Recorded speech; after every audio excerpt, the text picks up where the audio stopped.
Olá. Livre-arbítrio. Temos ou não temos? É daquelas perguntas que anda connosco há séculos. Será que escolhemos mesmo, sei lá, o que vamos jantar? Ou o nosso caminho na vida? Ou há assim uns fios invisíveis a puxar? Temos aqui material interessante para explorar isto. Desde Santo Agostinho, passando por debates filosóficos, determinismo, liberdade, e até o que a neurociência e a psicologia mais recente nos andam a dizer. Vamos lá tentar perceber o que é que se passa aqui. Exatamente. E o desafio, acho eu, é tirar destas fontes todas aquilo que ainda faz sentido hoje para a nossa ideia de escolha e principalmente de responsabilidade. Porque é que isto continua a importar tanto? É isso que vamos tentar investigar aqui, nesta nossa análise. Ok, então, começando lá atrás. Agostinho, a ideia dele, se bem me lembro, era que o livre-arbítrio era um presente de Deus, para escolhermos o bem, certo? Mas que nós, muitas vezes, fazíamos asneira com ele. Isso! Mas o ponto crucial para Agostinho, e este é interessante, era a luta contra a ideia dos maniqueus, percebes? Aquela visão de que somos meros peões entre o bem e o mal. Para ele, não. A capacidade de escolher, mesmo que seja escolher mal, é que nos define. É o que torna a justiça, seja divina ou humana, sequer pensável. Sem escolha não há mérito, não há culpa. É mesmo a afirmação da nossa agência. Faz sentido, faz sentido. Mas isso leva-nos logo àquela tensão clássica. Se tudo no universo segue leis de causa e efeito, como é que as nossas ações escapam? É o determinismo a bater à porta, não é? Precisamente. O determinismo, na sua forma mais radical, diria que as nossas escolhas são só mais um elo numa corrente. Uma corrente inevitável, talvez desde o Big Bang. Tudo causado. Por outro lado, tens o libertismo, que defende o contrário. Que nós somos especiais. Que podemos começar coisas novas do nada, independentemente do passado. Que somos autores. Hum. E depois há aquela tentativa de meio termo, o compatibilismo. Como é que isso funciona mesmo? Parece querer o melhor dos dois mundos. É uma perspectiva, bem, mais subtil. Filósofos como o Hume, por exemplo, argumentaram que a liberdade que importa não é a ausência de causa, mas sim a ausência de coerção, de alguém nos obrigar. Se agimos segundo a nossa vontade, sem sermos forçados, então somos livres nesse sentido, mesmo que a nossa vontade tenha sido ela própria causada por coisas anteriores. A liberdade seria compatível com as causas internas. Ok. Agora, a grande questão é: essa liberdade é compatível? É a liberdade que nós sentimos que temos, Hum. aquela que valorizamos? Pois, a filosofia debate isto há séculos, mas não estará a ciência moderna a dar uma resposta mais concreta?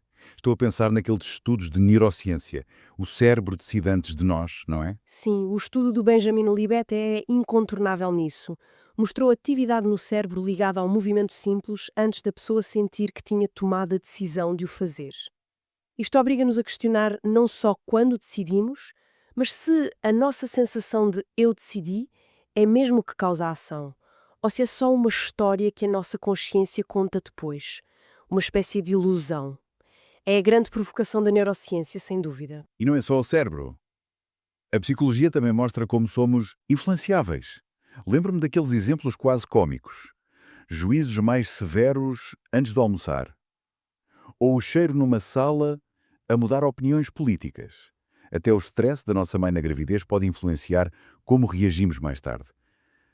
Parece que estamos sempre a ser empurrados por coisas que nem sequer notamos. Exato, exato. Todos esses fatores biológicos, ambientais, culturais, a nossa história pessoal única, mostram que mesmo que não sejamos uns robôs pré-programados, a nossa liberdade não é ilimitada. Está sempre condicionada, situada. Cada um de nós funciona dentro de um contexto muito específico que molda as nossas opções, as nossas tendências.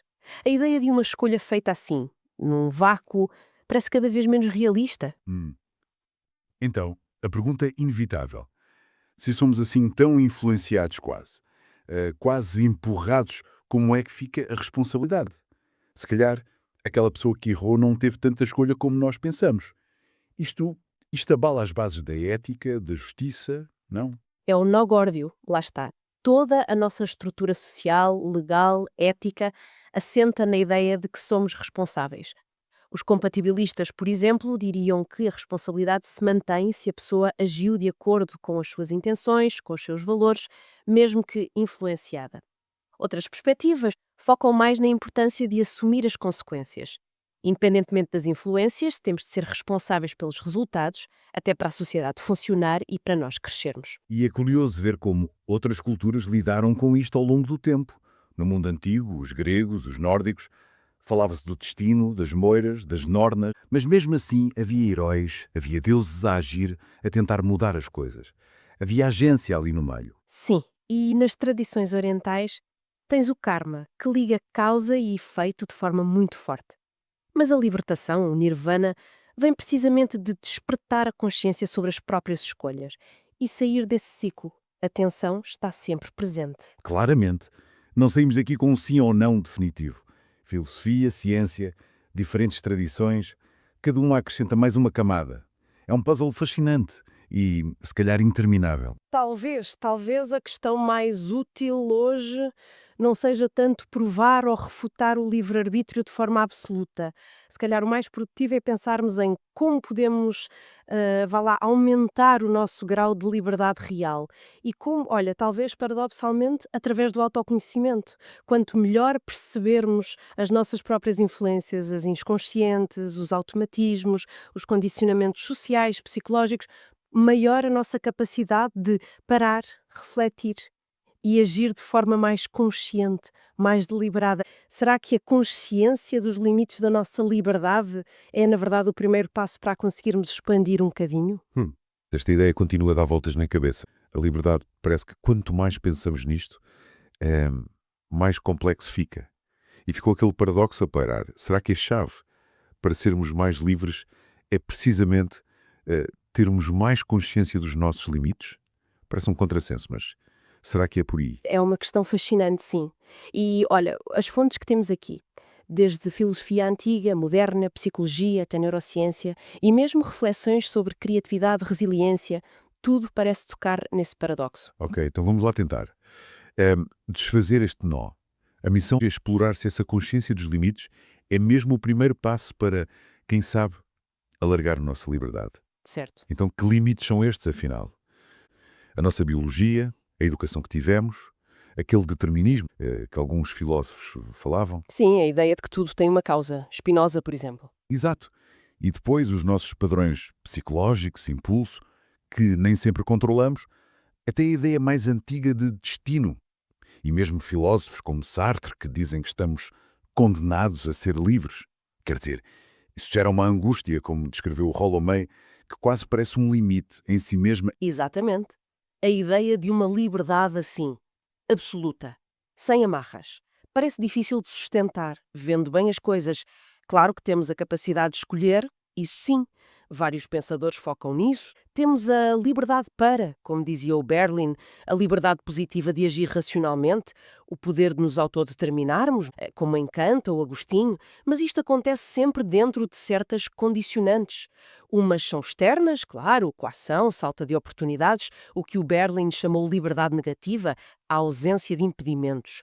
E outras são internas, a nossa psicologia, a biologia, a nossa própria ignorância, como dizia o Spinoza, ou até a má-fé de que falava Sartre, essa autoilusão, ou a angústia neurótica, aquela que paralisa. Pois, E depois há ainda a sugestão da neurociência, com Libet ou Wagner, de que a nossa sensação de controle consciente pode ser, bem, em parte uma ilusão ou algo construído depois. certo. Mas se estamos assim tão enredados nestes limites todos, como é que ter consciência deles ajuda? Não é só deprimente ficar a olhar para as grades? É precisamente o contrário. É um ponto vital. O Rollo May, por exemplo, ele ligava a angústia diretamente à potencialidade. Ah, sim. Sim, sentimos-la porque há uma possibilidade a abrir-se, uma escolha, mesmo que essa escolha ameace aquilo que somos agora. Enfrentar essa angústia normal, a tal que não paralisa, mas que surge com a escolha, encará-la conscientemente é visto como construtivo. Então, a consciência não é só ver as grades da cela, é talvez perceber como funciona a fechadura. É isso. Pode ser uma boa analogia, sim. Várias fontes ligam diretamente a autoconsciência à liberdade.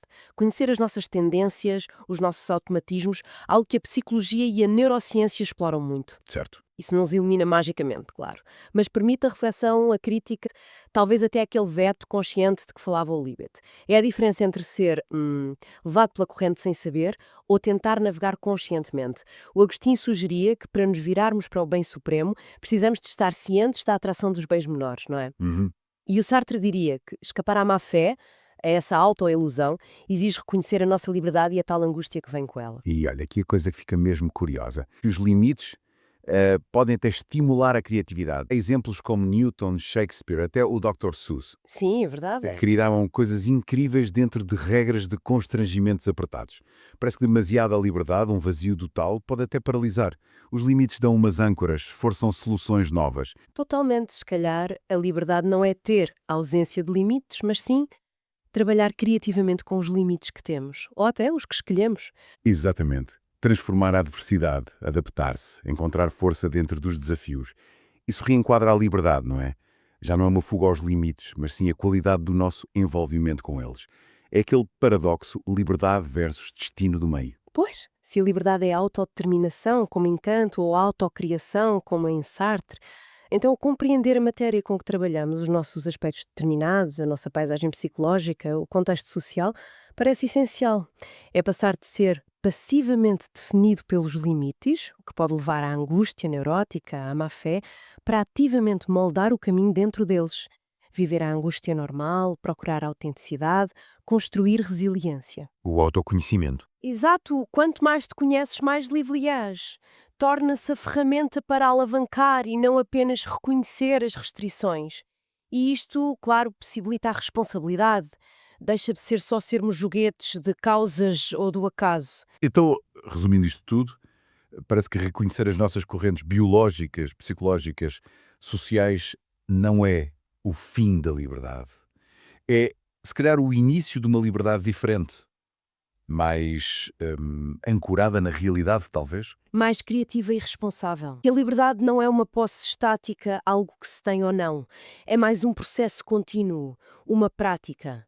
Uma prática de consciência e escolha dentro da teia inegável de causalidade e constrangimentos em que vivemos. Hum. A expansão talvez não seja quebrar todos os limites.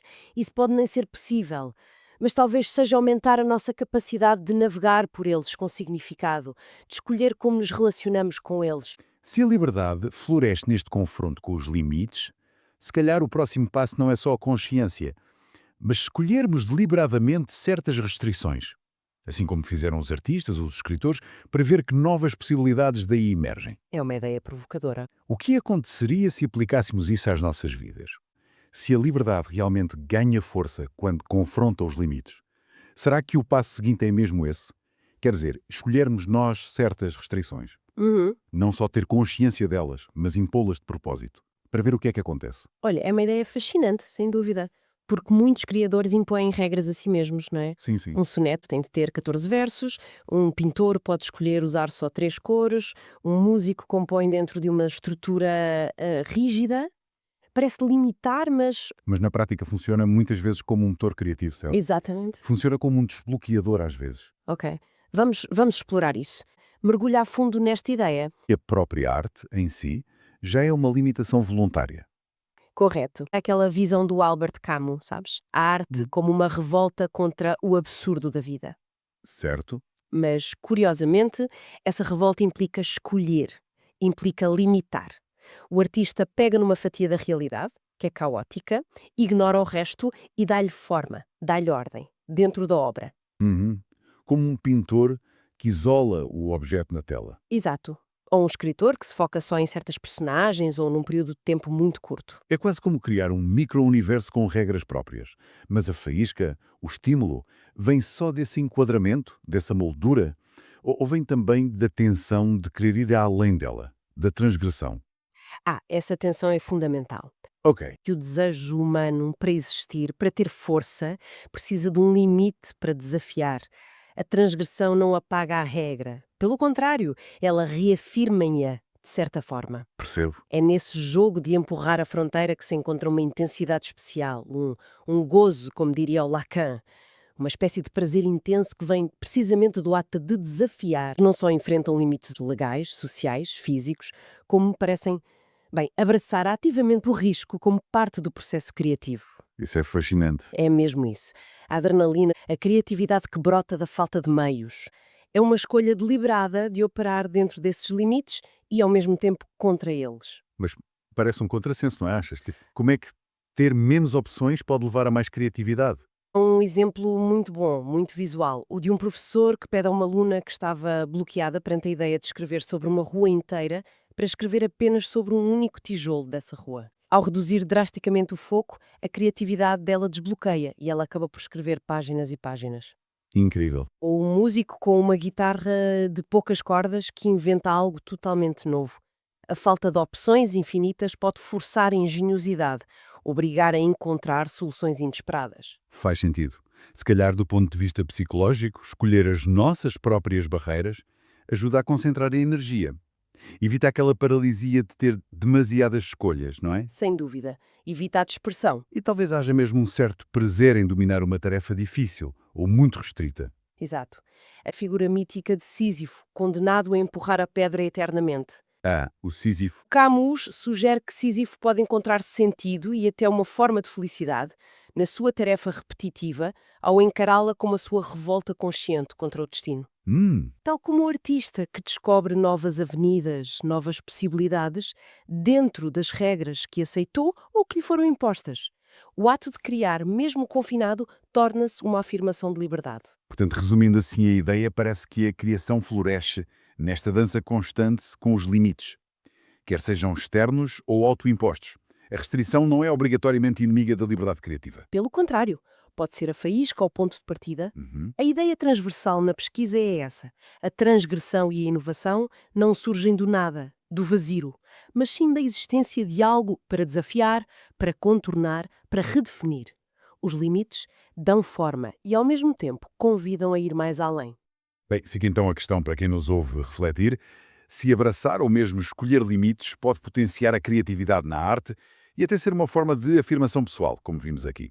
Será que aplicar restrições voluntárias noutras esferas da vida, sei lá, no trabalho, nos nossos hábitos diários, na gestão do tempo, poderia também, talvez de forma inesperada, abrir portas a novas formas de descoberta?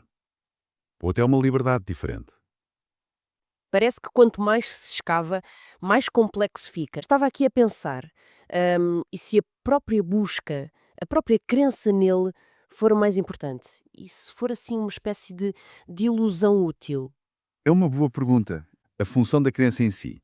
Mesmo que a nossa sensação de controle absoluto sobre as ações seja talvez menos sólida do que julgamos, será que cumpre um propósito fundamental? Para nós e para a sociedade, precisamente, podemos começar por aí, por essa tensão desconfortável, não é? Entre o que sentimos e o que a ciência parece indicar. Experiências de neurociência, como as clássicas do Benjamin Libet ou outras mais recentes, sugerem que o nosso cérebro mostra sinais de ter tomado uma decisão antes de nós termos consciência dela. Antes. Quer dizer, a ação começa lá nos bastidores neuronais e a nossa consciência chega depois. Se calhar só para criar uma história que faça sentido. Para nos sentirmos no comando. Talvez não haja mesmo um piloto ali na máquina cerebral. Exato. E essa ideia, repara, não é assim tão nova na filosofia. Nietzsche, por exemplo, tratava o livre-arbítrio quase como uma fábula, uma construção social, histórica. Ele sugeria que talvez tenha sido útil para estabelecer conceitos de responsabilidade, para se poder julgar, punir. Pois, faz sentido. Se calhar não somos tão livres como gostamos de pensar. Mas então, por que é que esta sensação, esta fábula, se quisermos, seria útil a nível individual? A percepção de controlo, mesmo que não seja bem real, deu-nos vantagens evolutivas. Ajuda a planear, adaptar, não sei. Sem dúvida. Psicologicamente pode ser um escudo contra a paralisia da indecisão. Conhece a história do asno de Buridan? Aquele pobre animal que, pronto, está exatamente a meio caminho entre a água e a comida e morre porque não consegue decidir para onde ir primeiro. Acreditar que podemos escolher evita isso. Ah, claro.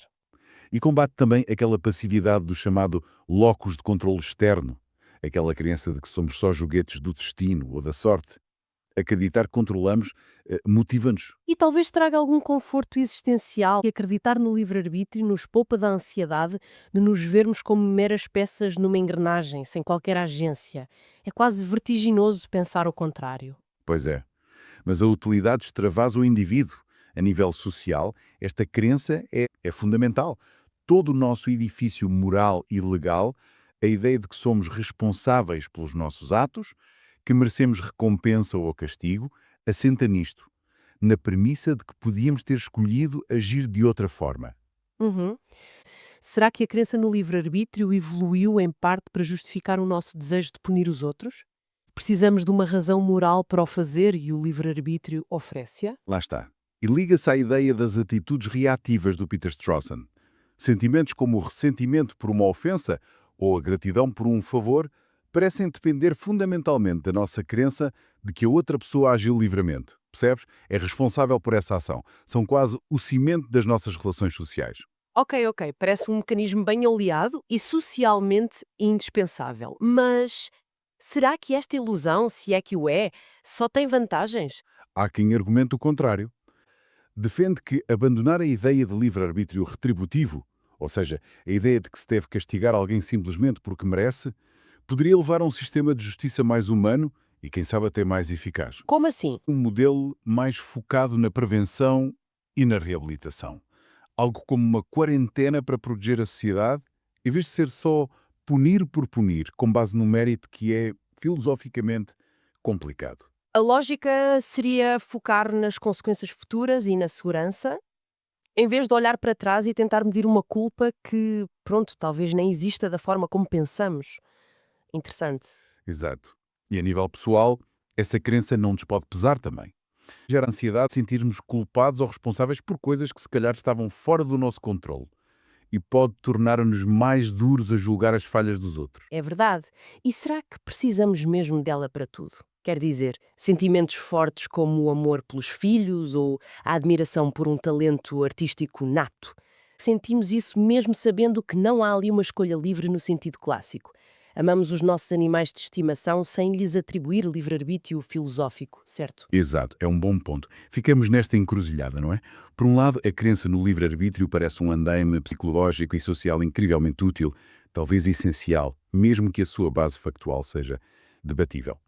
Por outro, será que confrontar essa possibilidade, a de ser uma ilusão, não nos abriria portas para uma visão mais compassiva e talvez mais honesta sobre nós mesmos e os outros? É uma tensão fascinante, sem dúvida. E deixa-nos a pensar. Talvez esta própria conversa, este questionamento sobre o livre-arbítrio, seja parte da nossa evolução contínua, como Nietzsche talvez sugerisse sobre a natureza humana. Um passo na forma como nos compreendemos no universo. Fica essa provocação, então. Se a nossa compreensão do livre-arbítrio continuar a mudar, que tipo de relações e que tipo de sociedade poderemos vir a construir? O que virá a seguir é esta ilusão útil. Estava aqui a matutar se a neurociência e até filosofias como o budismo, com aquela ideia do anatta, o não-eu, nos dizem que esta sensação de haver um eu aqui dentro, tipo um piloto, é mais uma construção, talvez uma ilusão. Sim, uma espécie de narrativa útil que o cérebro constrói. O Hume já falava nisso de uma ficção útil. Pois. E mais recentemente o Gazzaniga, o neurocientista, descreve o tal intérprete no hemisfério esquerdo, que basicamente arranja explicações para o que fazemos, muitas vezes só depois de já termos começado a agir. Exatamente. E isso deixa-nos com uma pergunta gigante. Se não há esse comandante central fixo, então quem ou o quê raio está a tomar as decisões? Fui eu que decidi pegar nesta chávena agora ou foi, sei lá, outra coisa qualquer a acontecer? É a questão fundamental que salta disto tudo, não é? Desafia a nossa intuição mais básica, de sermos nós conscientemente os autores das nossas ações, a nossa agência. Ok, ok. Vamos lá tentar desmontar isto. Falamos, por exemplo, das experiências do Benjamin Libet. Sim, essas são clássicas. Aquelas que mostram que a atividade no cérebro ligada a uma ação, tipo mexer um dedo, começa antes de nós sentirmos conscientemente, ok, decidi mexer. Exato. É quase como se o cérebro já tivesse dado o tiro de partida sem avisar a consciência. Precisamente. E esses estudos, apesar do debate, sugerem isso mesmo, que a nossa sensação de decidi agora pode ser mais um relato do que já está em marcha, do que a origem. Hum, O Gazzaniga reforça isto com a ideia dos módulos cerebrais a funcionarem em paralelo, muitas vezes fora do nosso radar consciente. E o Damasio até liga o próprio sentimento de self, de sermos um eu, às emoções, aos sinais do corpo. Algo mais básico, menos chefe do que o pensamento racional. certo. Mas então voltamos ao mesmo. Se não é a consciência a carregar no botão iniciar, o que é? São só processos neurológicos automáticos a disparar? O tal sistema 1 do Kahneman, o piloto automático? Bem, essa é uma parte importante da resposta, sem dúvida. Especialmente para muitas ações do dia a dia. Uhum. Mas as fontes também apontam para modelos mais complexos, que não veem a mente como uma coisa única, mas como um processo, algo distribuído. O Abhidharma budista, por exemplo, Sim. dá uma visão fascinante. Descreve a mente não como um eu fixo, mas como um fluxo contínuo de momentos mentais, muito curtos. Momentos. Sim, e em cada momento surgem vários fatores mentais. Sensação, percepção, atenção e, crucialmente, a intenção, a volição. Estes aparecem juntos, momento a momento, dependendo do que veio antes. Não há um maestro permanente. A decisão emerge desta interação constante. Ah, espera aí. Isso é mesmo interessante. Quer dizer que, em vez de perguntarmos quem decide, a pergunta talvez seja mais como? Como é que a decisão acontece? Como é que ela emerge desta dança complexa de fatores? Exatamente. É uma mudança de perspectiva radical. E não é só no budismo. Mesmo noutras escolas, como a Samkhya no hinduísmo, eles até aceitam um self, o Atman, mas veem-no como passivo, uma testemunha. Ah, ok. A ação para eles vem da interação da natureza, da Prakriti, através do intelecto, Buddhi, do sentido de ego, Ahamkara, que é essa sensação de eu faço, e da mente Manas. O budismo depois vai mais longe e dispensa mesmo a testemunha, foca-se só nos processos. E como é que isto joga com a questão do livre-arbítrio? Se tudo emerge de causas e condições, onde fica a nossa liberdade de escolha? Bem, aí entra o chamado compatibilismo ou determinismo moderado. Filósofos como o Daniel Dennett, por exemplo, argumentam que o livre-arbítrio que realmente importa para nós, para a responsabilidade e tal, não é uma liberdade mágica de começar algo do nada, Certo. mas sim uma capacidade complexa que evoluiu. É a nossa capacidade de refletir, de responder a razões, de ter autocontrolo, de agir sem ser forçado externa ou internamente por uma compulsão, mesmo que as nossas vontades tenham, em última análise, causas. Agimos livremente quando fazemos o que queremos fazer, mesmo que esse querer tenha uma história causal. É uma liberdade prática. Faz sentido, sim.